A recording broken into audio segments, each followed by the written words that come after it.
You've probably seen it before: a Tokyo subway, rush hour, and a 2-year-old sitting perfectly still on her mother's lap.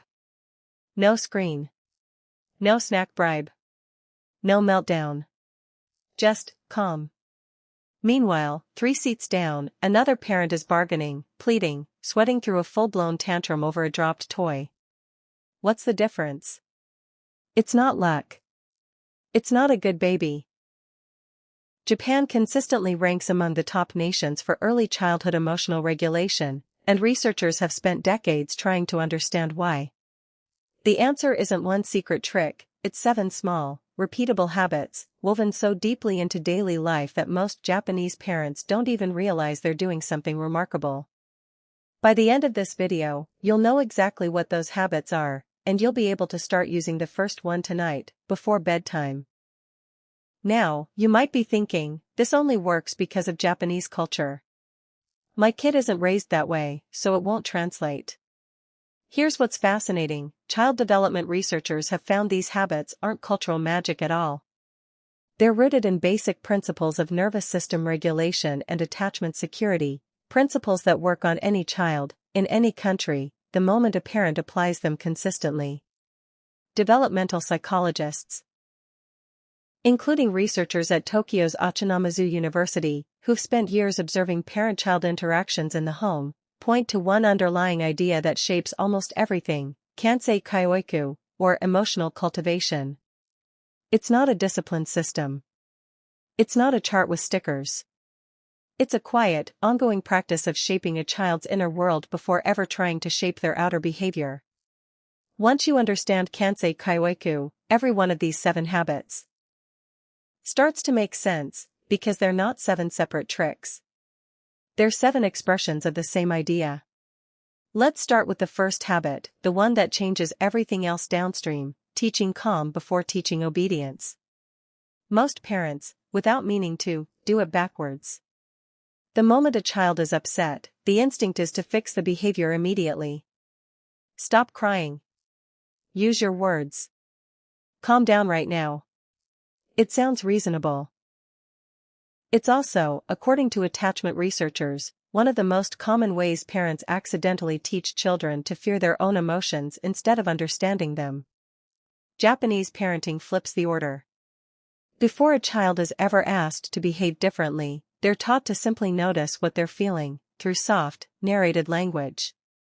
I see you're frustrated. Your body feels hot and tight right now. No fixing. No rushing. Just naming. Here's the mechanism behind it: a child's prefrontal cortex, the part of the brain responsible for self-control, isn't developed enough to regulate emotion on command until well into their school years. Asking a 2-year-old to calm down is like asking someone to read in a dark room. The wiring for that skill simply isn't switched on yet. What is switched on, from birth, is the ability to co-regulate, to borrow calm from a steady adult nervous system nearby. That's why the narration technique works. The parent isn't teaching the child to suppress the tantrum. They're lending the child their own calm over and over, until the child's brain builds the wiring itself.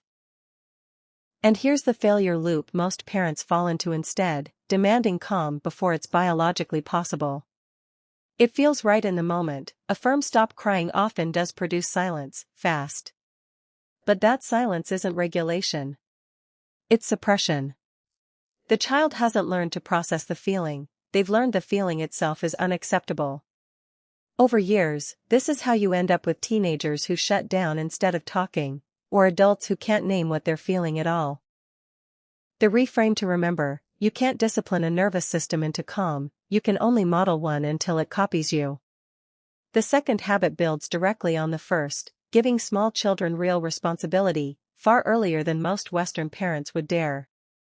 Walk through almost any Japanese elementary school and you'll see 6-year-olds serving lunch to their classmates, wiping down tables, walking to school in small groups without an adult in sight. It's not neglect. It's a deliberate practice called mimamoru, watching while holding back. The adult stays close enough to ensure safety, but far enough to let the child struggle, fumble, and figure it out. Contrast that with the modern instinct to step in at the first sign of difficulty, tying the shoe, finishing the sentence, solving the friend conflict. It feels loving. It's actually theft of the exact struggle a child's brain needs to build confidence. Psychologists call this earned competence, self-esteem that comes from real mastery, not praise. The failure loop, overhelping, produces a child who looks capable but feels fragile, because they've never tested their own limits. The reframe, confidence isn't given to a child. It's handed to them one small struggle at a time. The third habit is the quietest one, and arguably the most powerful: ritual overreaction. Japanese daily life is threaded with small, unchanging rituals, the same bedtime sequence, the same words at the door before leaving for school, the same folding of a blanket.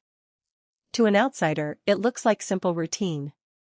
To a developing brain, it's something far bigger: predictability, and predictability is the raw material of emotional safety. Most modern households run on reaction.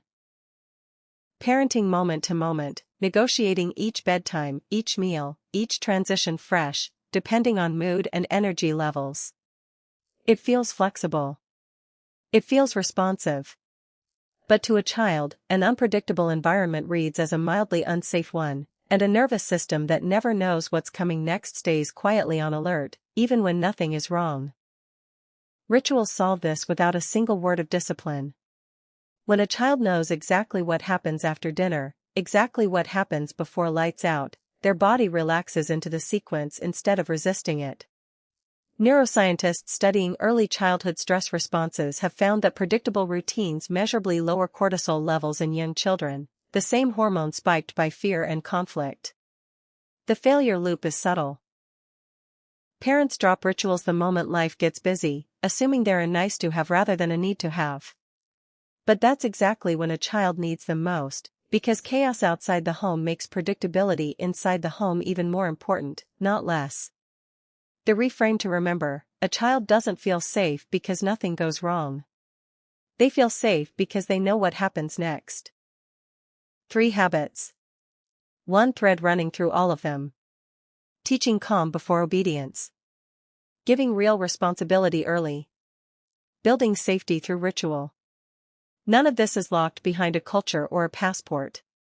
These are universal truths about how a child's brain builds trust, confidence, and calm. Japan just practices them with unusual consistency. You don't need to overhaul your whole household tonight. Pick one ritual, just one, and repeat it every night this week at the exact same moment. That's it. That's the whole start. If this helped you see your child a little differently, send it to a parent who needs it today. And if you want the rest of these 7 habits, because we've only covered 3, hit subscribe, because the next video picks up exactly where this one leaves off. Raise them calm. Raise them capable. The rest will follow.